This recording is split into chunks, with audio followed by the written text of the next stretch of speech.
They RTV app వార్తల్ని క్షణాల్లో చదివే అవకాశం ఉంటుంది. ఒక న్యూస్ పేపర్, ఒక టెలివిజన్ ఛానల్ మీ చేతుల్లో ఎప్పుడూ ఉంటాయి.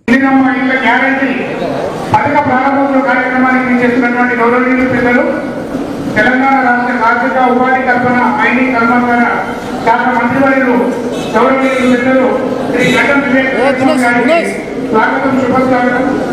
వేదిక మీదకి రావాల్సిందిగా రిక్వెస్ట్ చేస్తున్నాం సార్. Welcome sir. అదేవిధంగా గౌరవనీయులు పెద్దలు జిల్లా కలెక్టర్ గారిని వేదిక మీదకి రావాల్సిందిగా రిక్వెస్ట్.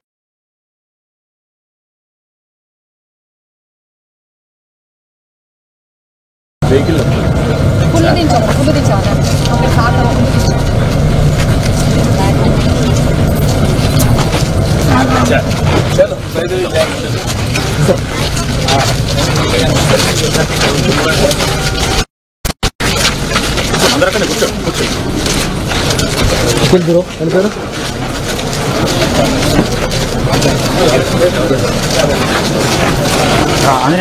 అందరు కూర్చోమని ఎవరు లేవు. అందరు కూర్చోమని ఎవరు లేవు.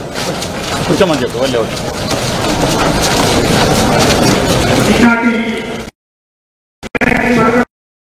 కార్యక్రమానికి విచ్చేసినటువంటి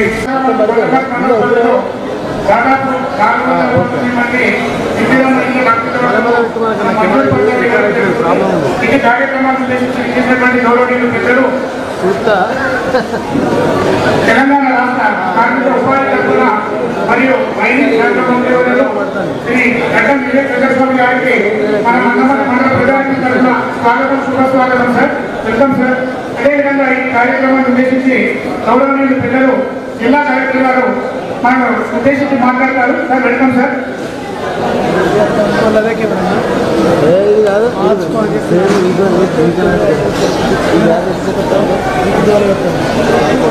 లబ్ధిదారులు, గ్రామ ప్రజలందరికీ కూడా పేరు పేరున నమస్కారం.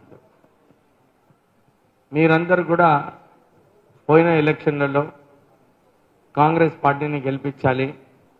కాంగ్రెస్ పార్టీ గెలిచినప్పుడు మాకు ఇంతకుముందు కాంగ్రెస్ అధికారంలో ఉన్నప్పుడు ఎట్లయితే ఇందిరమ్మ ఇల్లులు వచ్చినాయో మళ్ళా ఇందిరమ్మ ఇల్లులు వస్తాయి అని చెప్పి మీరందరూ కూడా పెద్ద మెజారిటీతో నన్ను గెలిపించడం జరిగింది.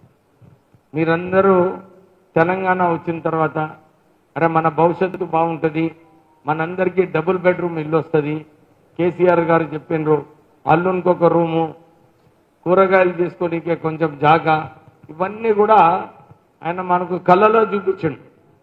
కానీ ఎక్కడ కూడా మనకు డబుల్ బెడ్రూమ్ ఇల్లు కట్టలే. ఎక్కడ గ్రామాల్లో మనకైతే డబుల్ బెడ్రూమ్ ఇల్లు కట్టలే, కానీ ఆయననైతే 100 పడకల ప్రగతి భవన్ కట్టుకున్నాడు.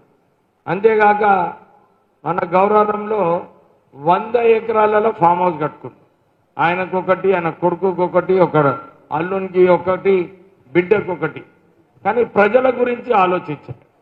మా ప్రజలు కూడా వారికి ఇల్లు ఇస్తాను నేను మాట ఇచ్చిన, ఎట్లనైనా కట్టాలని ఆయన ఆలోచన లేకుండే.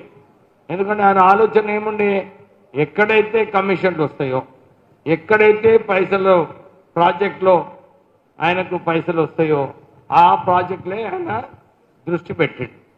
అట్లనే కాళేశ్వరం ప్రాజెక్ట్ ఒకటి, కాళేశ్వరం ప్రాజెక్ట్ పెడితే నాకు కమిషన్లు వస్తాయని మీ అందరికి తెలిసిన విషయమే. అప్పుడు కాకా వెంకటస్వామి గారు ఉన్నప్పుడు ప్రాణహిత చేవల్ల ఈ ప్రాజెక్టు స్థాపించి మన ఈ ప్రాంతానికి 55 ఎకరాలు, మన చెన్నూరు నియోజకవర్గంలో 55,000 ఎకరాలకు నీళ్ళు వచ్చే ప్రాజెక్ట్ని ఆపి దాంట్లో 11,000 కోట్ల రూపాయలు ఆల్రెడీ ఖర్చు పెట్టింది. 33,000 కోట్లలో అంటే కేవలం 22,000 కోట్లు ఖర్చు పెడితే ఆ ప్రాజెక్ట్ పూర్తిగా అయ్యేది. కానీ ఆ నీళ్ళు ఆ ప్రాజెక్ట్ తీసుకెళ్లి కాళేశ్వరంలో కట్టి 1,00,000 కోట్ల రూపాయలు, 1,00,000 కోట్ల రూపాయలు మన ప్రజల సొమ్ముని దహనం చేశాడు. మరిన్ని వీడియోస్ కోసం ఛానల్ ని సబ్స్క్రైబ్ చేయండి. లేటెస్ట్ అప్డేట్స్ కోసం వాట్సాప్ ఛానల్ ని ఫాలో చేయండి. అండ్ లింక్ డిస్క్రిప్షన్ లో ఉంది.